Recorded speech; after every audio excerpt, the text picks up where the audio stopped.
Hey guys, how's it going? Right here in the middle of July right now, up here on the river, getting a few things done this weekend, a little bit of fishing done.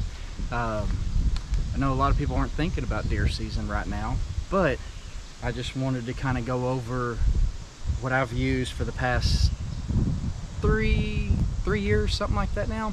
My camera equipment, my camera arms, things like that that I've slowly kind of gathered over the years, and I kind of give a rundown on what I do. So the camera that I run is the Canon G70. I got this from Best Buy a few years ago. I think I paid, I think it was like $1,200 what I paid for it, but made just a few payments out over time. That way I didn't have to, you know, pay all the $1,200 at once. But I've ran it for 3 years, and I absolutely love this camera. Got the little shutter deal. I've taken some camo just around the edges and stuff like that, just to kind of give it a little bit of camo. Wouldn't have so much of a shine. Got the nice LED screen on there. The battery lasts, if I had to guess, if you're running the camera for non-stop, you might get an hour to 1 to 3 hours, depending on how much you on and off. But if you're not filming a lot and not constantly running the camera the whole time, it'll last you all day in the deer stand. Unless you're filming a lot of deer and just a lot of normal things, which a lot of times that's why I use the GoPro that I'm filming off of right now. And I'll use the GoPro for my side shots or walking in, and that way you're trying to save the battery off the big camera. So on my GoPro, all I run now is power banks. This is a cheap one, it's like $5, and I can get 3 hours of runtime on this versus, like, what was it, maybe like 60 minutes, if that, on those little GoPro batteries that you're constantly charging. That, man, just if you're gonna run a GoPro, run a power bank. So once you get up in the tree, you figure out where you're going.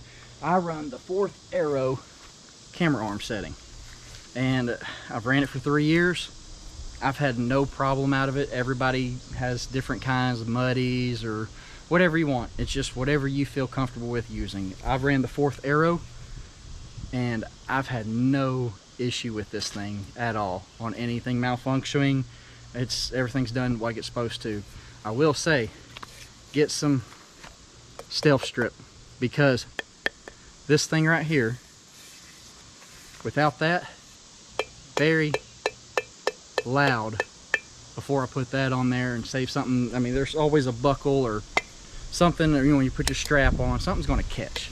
So self strip was a big upgrade for this. It came with the fluid arm head on there, all that. It's got the little receiver deal that goes on like that, and then this straps onto the tree. It's got an adjustable setting right here, so you can get your level and just all your different adjustments once you're in the tree. Basically, take this knob, loosen that up, and then this thing can go up, down, anything like you want to get it positioned in the tree. So let's get it set up on the tree and show you how easy it is. Once you're in the tree and you're ready to film, it's really simple to connect this 4th Arrow camera on. Really heavy duty metal right here, and it is sharp on these hooks, so these things do dig into that tree pretty good. So all you do is, when you're sitting in a tree stand, like I said, most people sit right here with their back facing to it, or if you're in the saddle, you're gonna be facing. But I always run my camera arm on my right side. That way I can go in front of me, I can film around. I got my gun, I got my bow, whatever I have in my left hand. And then that way, as I'm filming, I can do this, and all of a sudden, once I get the screen, the viewfinder right where I want it at, you know, grab the end of the gun or grab the bow or whatever you got to do to get the shot on film. So all you do when you're in the tree, and as I'm sitting here in the tree, you don't want it right here on the back, but you don't want it all the way on the side. I like mine a happy medium, and you want it just below shoulder height. That's the best height that I have found. So you take this, and you're in the tree, pull this strap around to this buckle. It's just a cam buckle.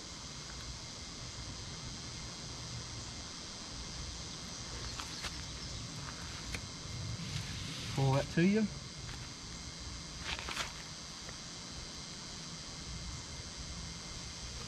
just regular ratchet strap. Put that on there. And as you're sitting in the tree, you'll just take this and tighten that up as tight as you can get it. And grab your camera arm. Locks in place like that. And then you use this setting right here to move up and adjust your camera arm, your height, your level, left, right, anything you need to do on that. So once you kind of get it to where you want it, just snug it up a little bit. Grab your camera. Will snap on. Different cameras with different fluid base heads is always trial by error. It's one thing you got to learn. Whatever base fits your camera is what you got to go with. So that, loosen that up. Hit that on. There's that. All right, so once you get your camera mounted up, I usually put the external microphone on. You know, you can get these for 10 to 30 bucks on Amazon, real cheap. And all it does is on my camera, comes over here to the microphone jack. Another thing is a must when you're in the deer stand is a remote control that's hands-free, or you basically use your thumb remote on filming. I haven't got the one yet where you can turn the camera on and off yet, so I still got to manually turn the camera on, but it's just right here, slide on, slide off. Take a cord, hooks right up to the camera.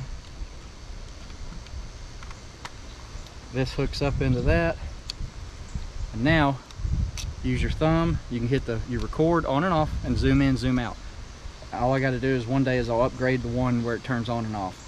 But as you're sitting here in the stand, but you see what I'm talking about, as you're running it on the right side, I'm in my just a regular tree stand, ladder, hang on stand, whatever, buddy stand, whatever you got. I'll keep this thing usually about like this. So if you need to get behind you, a lot of times you can do that right there and just kind of look real fast, and a little movement, not much is needed. You go out, everything's in front of you swinging. Even if you need to get behind you right there, I usually take that viewfinder, I'll flip it. This viewfinder will flip facing me, so I can watch that as I'm going behind me and not having to turn my head around until I'm ready for a shot or try to make a play on a deer or whatever it's got to do.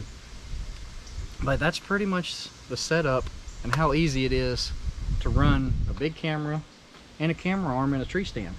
Takes, you know, a little bit of practice, and now's a good time to start practicing before deer season gets here. So when you get here during deer season, you just plug it in and go and ready to hunt. With the GoPro, you'll see from this angle, I like to run two cameras. I have the big camera running with hand, and I'll have this either set up on me or a shot angle or something like that. So as I'm sitting here filming, I'm running this and I'm getting this capture of this angle also. So the more angles you can get to kind of like splice and piece film together, to me it looks better versus just having one single film running the whole time. Times that I've had to do that's when I've always forgot the GoPro and just have the big camera, so that's when you don't see the different angles and stuff like that. But it's a really easy concept. You know, you can spend on what you want to spend on these things. You don't have to buy, you know, a $1,200 4K camera, or you can make, I mean, even these camera arms, if you have the right stuff, you can do a DIY and make one of these. My Canon, I don't run it in the rain. I'm not going to waste a $1,200 camera in a rainstorm to film something. I'm sorry, I got the GoPro, I'll do that. That's waterproof. But everything else seems to line up when you know, get all this right and fits in my backpack right, and then I have my sticks on the sides and everything fits in there. So well, get out there and get some practice in, and if you want to do any self-filming, hit me up in the comments below. I can answer any questions you got. But deer season will be here in 2 months here in Arkansas, and it's time to start getting ready. So we'll see you on the next video.